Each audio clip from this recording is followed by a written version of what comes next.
be talking about Jesus fasting, but there will be food. So fret not, fret not. I did think last time I did living water, and there's got to be something. Yeah, yeah, more than grasshoppers and locusts. But yes, I did. We did do a living water retreat, and I thought about like simulating like thirst by pretending to put a hole in our water supply, but then having backup water supply. And I'm like, I don't want to be one of those youth ministers that give people like counseling issues later on.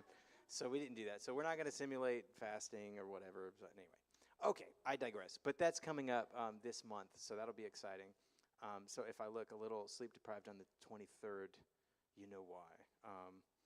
Okay, let's see. Let's fast forward to. Oh, and then we do our sabbatical in July, so to speak. We rest youth ministry for the month of July. So just a heads up, our Wednesday night where then will not be in practice for the month of July to encourage people to spend time with family. A lot of people end up going on vacation that time, so we'll be back in August after that. But June's chock full of good things.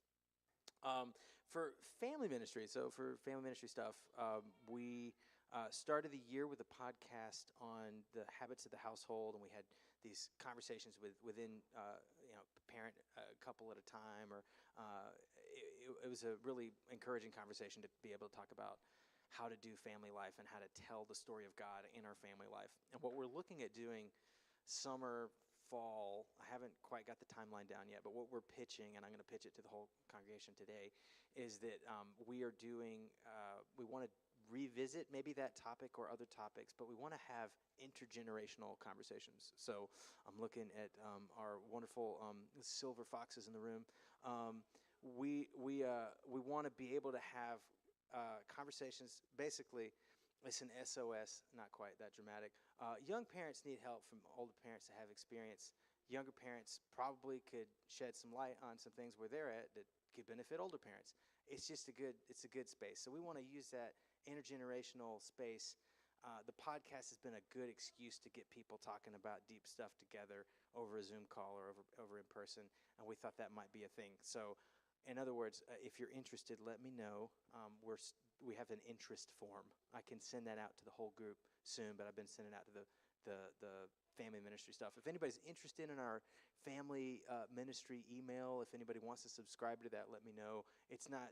We don't want to overwhelm your inbox. The email comes out Thursdays. This comes out on Monday, and it's kind of a look at family, youth, and kids ministry for every week. So if anybody wants to sign up for that, let me know. But yes, so we're hoping to start a new podcast season, and I'll be poking you about joining in on that. So I think that'll be fun. A way to share wisdom across the generations, break some ice between the generations, I think will be a healthy thing to do. So there's one other thing. What was it? Table Talks. Is that right? Yes. Table Talks that we have. So for those of you who don't know what an int-moot is, I refuse to call it a committee or a board, but the Table Talk has an int-moot now, which is a gathering of wise folks who slowly deliberate on things. We just met this morning. There may be a couple of pastries remaining if you guys want to fight over them. No, let's not fight. Let's share what we have in common. Okay, and if you don't get one, you can write a psalm of lament. Yeah, that's right. So we are reflecting on what to choose next, and it hasn't quite. We haven't landed the plane yet, but we're thinking we're going to do a one-off topic in August, and then do something that requires another 2-night Table Talk format in the fall ahead of the election season.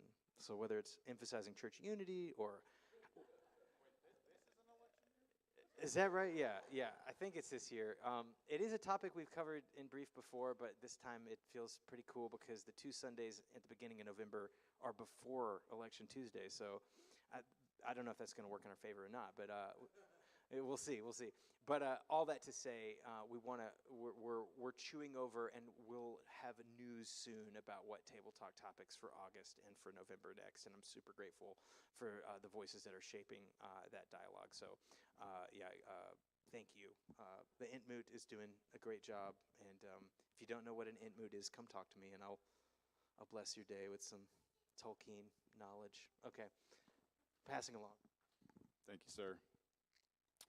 I just want to highlight 3 main things quickly before I hand back over to Aaron. So number one, in August, so a couple months from now, in August, starting on August 4th, we're hoping to start up an 8-week conversation pre-service, so something like 9 to 10. We're still ironing out the details, but we want to have a pre-service conversation about what discipleship looks like at the heart, whether that word is a helpful word or not, et cetera, et cetera. Primarily, I've invited our spiritual formation group leaders into that space because so much of that kind of work happens within our group life, but this is a conversation that is open to anyone and everyone. So we're hoping to start it, like I said, on August 4th. There's a curriculum that we're going to go through together about this whole area of discipleship. What does that look like in 2024? How do we do this in a healthy way? How do we avoid some of the things of the past that we don't necessarily want to replicate? All of that. And then how should discipleship speak and growing, being formed into the likeness of Christ, how should that speak to all that is around us in our culture in 2024? So mark your calendar for August 4th. Again, everyone is warmly invited into that. If we end up with a large crowd, then I'll be coming to you for a little bit more money to provide pastries and coffee and such, but I would love to have that problem. But certainly our spiritual formation group leaders and other volunteer leaders will be part of that conversation, and I'm really excited for it. Wanted to give a quick update on our World Relief Partnership in Rwanda as well, shifting to the Love in Action lane. So I want to give a specific update about Gatsibo, which is the area of Rwanda that we are partnering with specifically. I also just wanted to make sure everyone was caught up to speed with the fact that there are some changes going on within World Relief about how they're doing international church partnerships. So that's real time, just happening now. So the primary partner that we've had in terms of the individual, Lauren Allgood, she's been here a few times at the Heart. She's been a great partner for us. She's transitioning out of her role, so there'll be a new person that we're partnering with directly, but also the way that World Relief is doing partnership with churches is shifting slightly. So I'm just right in the midst of all of those conversations. As I've said many times up here before, I'm convinced that World Relief is a great organization for us to work with because of their approach, because of the way they think about development in developing world context. I really agree with it. I think it resonates with who we are as a church family. So that part is clear, but the exact nature of this Rwanda partnership, how we're partnering, what will trips look like, et cetera, that's a little bit in flux over these summer months, but we're talking together almost on a weekly basis right now just to nail down the specifics of that. But I did want to make sure you knew that the fundraiser we had in December of last year, towards the end of the year, we raised $10,000 together, and I have an email that I want to read about what that $10,000 accomplished in Gatsibo. And Daniel, did we manage to get that picture? You take your time. There's a picture of some of the work there in Gatsibo that we'll stick up there if we can, but let me read the email that I got from Lauren while Daniel's working on that.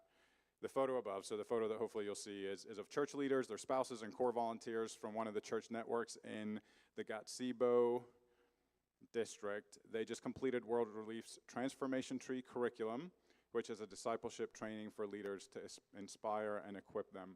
In addition, the Gatsibo CEZ, so that's who we're funding directly and partnering with directly. They serve 301 community members through seed projects, so that's stuff like garbage cleanup and community gardens and whatever those leaders identify as immediate needs in their community. Those are the seed projects. So they've served 301 community members through those projects, and new church ministries have been catalyzed by World Relief and our partnership together with the Heart Church. They've started 20 Savings for Life volunteer groups, so that's all about economic education and empowerment in different ways. So 20 of those groups have gotten started, which Lauren tells me is kind of amazing that that's happened so quickly, and they're ready to start other community So with that, you guys have been so responsive. Anytime, look, with the Love in Action, as it came to the end of the year last year, we were like, holy smokes. Can I say that? I don't know if I can say that in church, but okay. So we're behind. We're like on our giving for that specific lane. It was like, okay, we've got this amount and we've given 3% of it.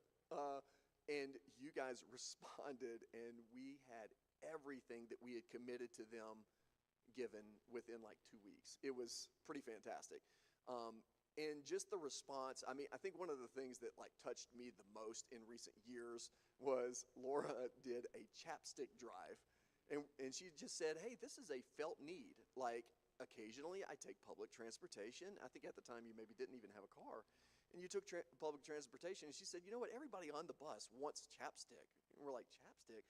So she said, I would like to do a chapstick drive. And it was in that auditorium over there. And the next week, she had so many chapsticks, she probably had to carry around a backpack full of chapsticks to hand out. And it was a blessing to our community, something so simple to meet a tangible, felt need in our community.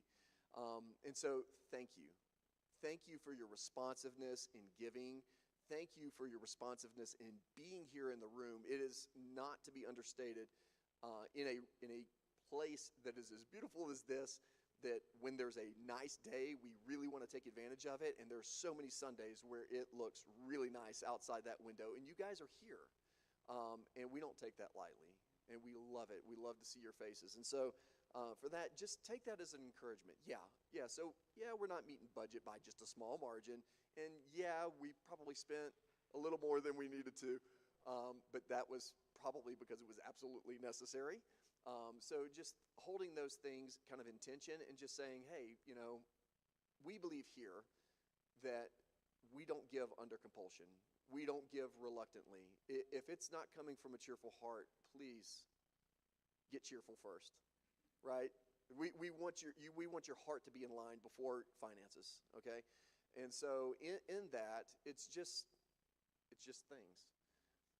But I will say this, right now what we're looking at is we've got pastors on staff, we've got a building that we rent, we've got insurance that we have to pay. So all of those things make up the majority of the budget anyway. So we run trim around here, right? So like kids curriculum is like, what do they call it? A ream of paper and a handful of markers. And when the markers run out, we get new markers. Things like that. The volunteer staff, we don't spend a bunch of money on curriculum. Ethan leads us into what we're going to teach the children over X amount of months or the year. And the volunteers get together and really think and pray and talk through those things. So we don't spend a lot of money in places that don't need it. But a couple of areas that I think Graham and myself and Ethan would like to see maybe a little bit more allocated to there, and that is something we want to work at towards the end of the year, is we have no benevolence budget right now. And that is a necessary thing for our community. There are a lot of needy folks, and we would like to be a part of meeting those needs. We have been very good about steering them towards those places that can help those needs, things like Hospitality House, things like other churches in the community that have a very robust benevolence budget. I think those are great, but I think there's something that we can do for even the folks that call the heart home, right? So I think that's one thing that we can kind of improve on. I think one other lane is really just for the pastoral staff to be able to have a discretionary fund to meet with families, to buy a coffee for others, things like that. They're small, but they're huge, right? Because our first connection with folks is generally over a table. And I think having that, and these guys, I know them well, they probably do these things anyway, and it probably just comes out of their budget. And so I think it would be helpful if we as a church could just kind of rally around that point, okay? Again, we're so thankful. We are a blessed church in the middle of a blessed town, in a blessed country, and we're doing well. We're doing really well. And I applaud Ethan and Graham both for just championing the mission of Christ in this community. And let's just kind of gather around on that. Does that sound good? All right. Yeah, thank you, Aaron. You've spoken to that really well. Thank you to Matt and to several members of the ministry leadership team who help guide our budget and the stewardship of that in a lot of different ways. A couple quick things before we have a last agenda item, and then we'll take questions if we have them. Yeah, Aaron articulated the situation really well. I would say with both benevolence and with like a discretionary fund, and we could name a couple other more minor things as well. But with those two in particular, Aaron's right. Like a lot of that is happening already, and so from my perspective, when it comes to the budget and wanting to put those budget lines back in, that's more about just you're saying something when you commit yourself to it by putting it in the budget. It helps to streamline things a little bit. It helps us to track it a little bit better, et cetera, et cetera. So there are really good reasons, bless you, John. There are really good reasons why we want to add those budget lines back in, but there is a lot of that kind of activity happening already, like Aaron alluded to, and I just want to add my big thank you to that. When we do have benevolence cases come in, which still happens a lot, it's specific asks of you all in our church family, or like Aaron said, it's pointing them to other funds that are available within our community or different services within our community. So we as a church family are still serving that population of folks well, but again, just like I said, it would help us, I think, just to track it better, to know that those funds are there, to be able to speak with a bit more confidence to those requests when they come in. That would be a really great thing, but thank you for all that we're able to do already. And similarly with the discretionary fund, so yeah, like Aaron said, that would be helpful too, but again, thank you to so many of you who are generous in paying for the coffee or paying for the meal or whatever it might be, so that we are able to do that well.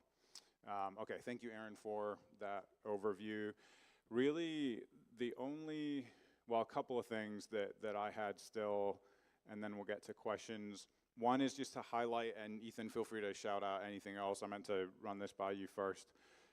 But just to highlight a couple of volunteer needs, and you can add any that you have, Ethan.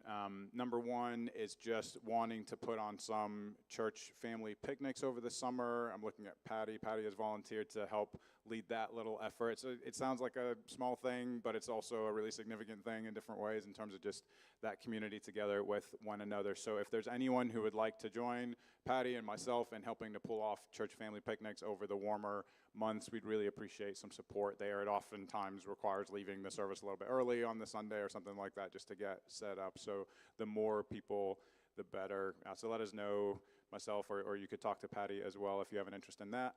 And then I have written down here design team. That's probably not what we would call it, but we've had a lot of conversations about just kind of the branding design side of things for our church life together. So that's things like the website and our social media platforms and any printing that we do and signage for up front here potentially. We don't have a lot of that right now on Sunday mornings. It might be good to add some of those pop-up banners or whatever it might be. So if that's your bent, and I know Kim Reese and Heather West and a couple of others have already contributed to that, so thank you to you for that, and I know they'll be involved in ongoing ways as well. But if others have that kind of background or that kind of interest, I'd love to form just a little team of people who can help guide our church life in that particular lane as we go into the future as well. Ethan, any you want to shout out in terms of just volunteer needs? I know nursery is always a thing, but we're doing better. All right, worth celebrating. Our nursery promoting drive was successful. Thank you to all newcomers and faithful servants in the nursery lane. It's such an important ministry, as people have spoken to really well up here. So glad to hear that's going well. Yes. AV is so fun. Who doesn't love AV? Yeah.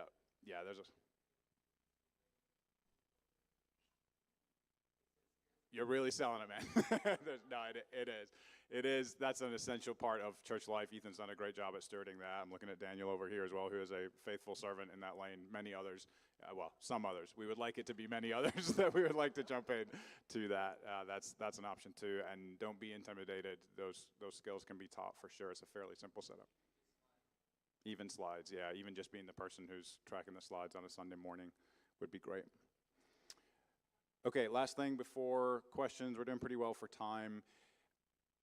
I've had a few conversations recently, just one-on-one with people who are asking about what it might look like to kind of invite people from our community into our gatherings here at the Heart. And so because there's been a few of those conversations in a row, I thought it might be worth mentioning at our church family meeting, just kind of my own thought process on that when it comes to just articulating who we are at the Heart and helping make that ask, because I know it's not always the most natural thing for some of us maybe, or might feel like it has some awkwardness to it, but I really believe because we're never going to lean heavy on the side of just production and we're not a lead pastor-led church, so there's not that kind of personality tie-in that sometimes comes and in terms of how churches grow. And so who we are at the Heart is so precious to me, and I know to all of us in a lot of different ways, but it means we have to sometimes think differently about what growth looks like. And I don't want to jump into all of that right now, but just to highlight the point that often the way that churches like ours grow is by personal invitation and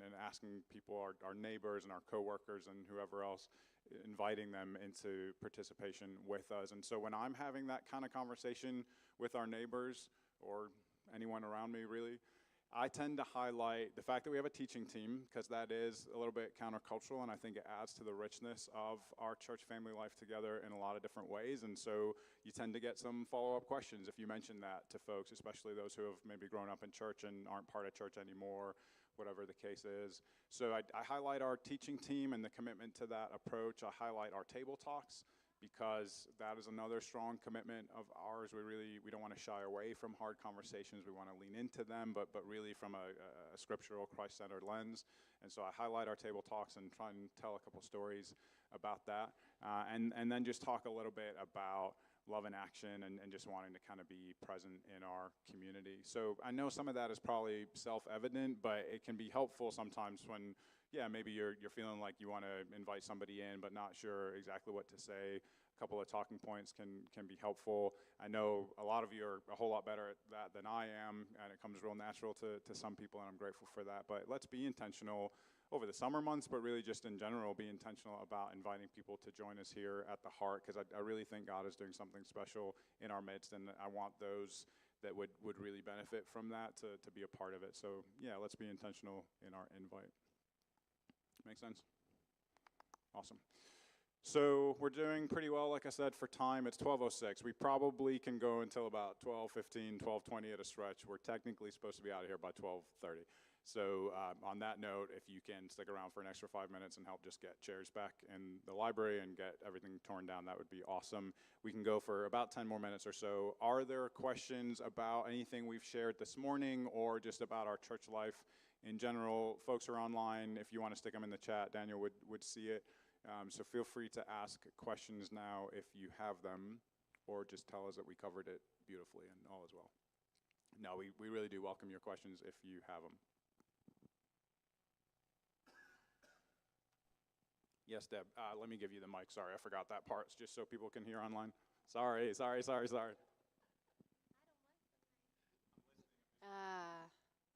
Mike. Now I've forgotten what I was going to ask. Shoot. Not entirely. Just give me a sec.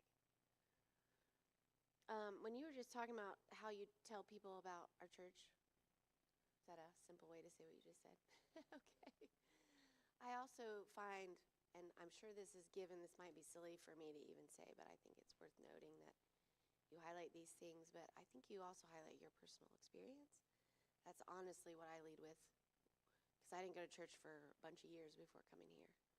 Why is that? Well, there wasn't any place like the Heart that I knew about till I found the Heart. Also, I found you guys online, came up right away. I was like, all right, we gotta start going to church finally again. Let's see what's out there. And I don't know, I think the website has changed recently. You guys working on it? You're talking about a design team.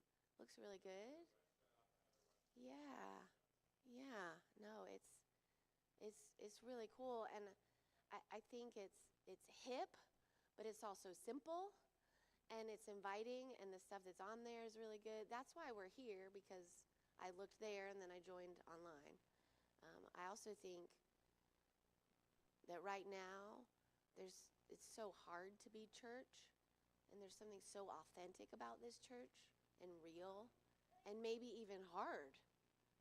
But we don't shy away from that. So that's sort of, I think that's part of our identity that I relate a lot to. But my question then has to do with AV, which is totally has nothing to do with what I just said. But what is the time commitment for something like that? Like, I think I shy away from volunteering sometimes because I know myself, and I'm not great at getting here in the morning, and I'm struggling on the weekends, and we're late people. And so like with AV, for instance, so we volunteer enough now, I kind of know some rhythms. And so when you're on this team, you have to get really early. When you're on that team, you don't. but I thought with nursery you'd probably have to be here really early, but you really only have to be here at like 9:30, and so I think with AV, if you guys really do need people, it'd be nice. You can be taught those skills, and when should you be here? I have an aspirational schedule of 7:30. You can sign up for 7:30, 8:30, or 9:30. And most people come in at 8:30. So, or really 9. Nine is not on there, but that's where everybody shows up. So, any help at all for AV, like literally slides is a big deal. We've gotten so smooth about setting up that a lot of the tech issues that have plagued us for years prior are really kind of mostly ironed out. So even if it is just 30 minutes before service, you look at the songs and you do the slides and you don't mind being under the gun if something goes wrong at the computer, that still is a huge help on rotation. So I hope that answers the question. So there's a range of times you can show up. If you're really interested in the rest of tech, come on early and we'll show you the ropes. It's a whole new world. I'm going to try not to sing it. Thank you, sir. And thank you, Deb, for your opening comment there just about personal story. You're exactly right that actually goes the furthest probably in terms of what people resonate with. So yeah, definitely the personal experience part is huge. Any other questions or clarifications?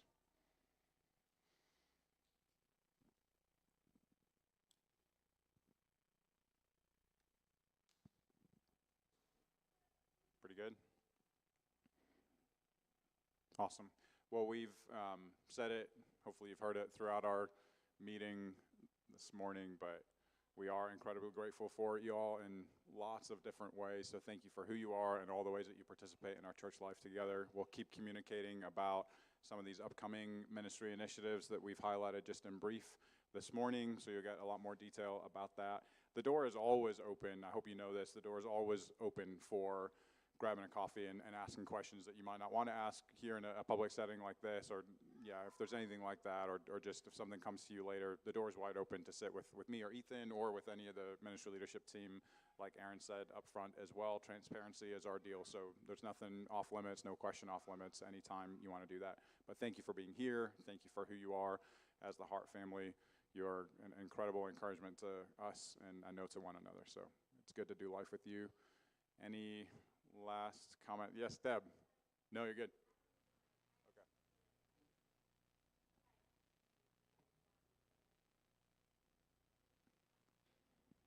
Prayer team.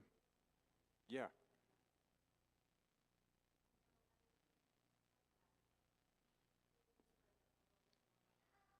Yeah, so for what it is, yeah, totally. So for those of you online, Deb's just highlighting our prayer team, and prayer really, we want it to be central to everything that we're doing at the Heart, so that plays out in lots of different ways, but the kind of formal prayer team piece is every fourth Sunday pre-service gathering to pray over the needs of our church family and over the needs of our community. Deb and others help to steward a prayer request database that we have, that we just keep a running list of requests that are made of our prayer team or of the church staff, and it's just an honor and privilege to sit with that together and to pray over, like I said, needs within our church family and within our community. If you ever have prayer needs that you'd like added to that list, please take advantage of the little prayer cards that always sit here next to the offering bucket on a Sunday morning, or just shooting an email to Ethan or me, however you want to do that. Grab us in the lobby, but we'd love to add any other requests to that list. But we take that, we pray over it every fourth Sunday, and then that team also helps create just different moments of prayer within our services as well at different times. Sometimes that's in conjunction with what Emily leads us in terms of our extended prayer and worship services every other month or so. But yeah, we'd love for that team to grow. We'd love to have a prayer gathering every week if we had enough people to help kind of steward that space. We'd love to have more involvement, ways to pray, different experiences of prayer that we could introduce into church life together, whether that's the service time, before the service, or even midweek as well. So yeah, you're right to highlight it, Deb. Thank you for doing that. We'd love to see that little team grow. Another volunteer opportunity. Awesome. Alrighty, well, thank you again. Let's wrap up so we can get out of here and is it Jack that's on this morning, our faithful custodian who serves us in so many different ways. We're thankful for him. We'll let him get home. So yeah, stick around and help us take chairs back if you can. Thank you for being here. Aaron, would you just pray for our church family to close our time, and then we'll go from there. Lord, we just, we seal all these things, and, like we said before, you know our needs before we even acknowledge them. But Father, there is something about acknowledging them that helps connect faith to what is necessary. And and we just trust you in all things. We just ask you to bless this church family as we go out today. Lord, keep us safe. Keep us in your care. Father, we pray for these extended families that are represented by the folks that are here. Lord, there are needs. There are health needs, and there are all kinds of things going on. And Father, we pray for a hedge of protection over our children as they go out this summer and they play and they're active in all the things that they do, the camps that they're a part of. Lord, we just ask you to continue to be with us in what we do here. Father, help our focus to maintain on you, and in all we do, let it bless your name.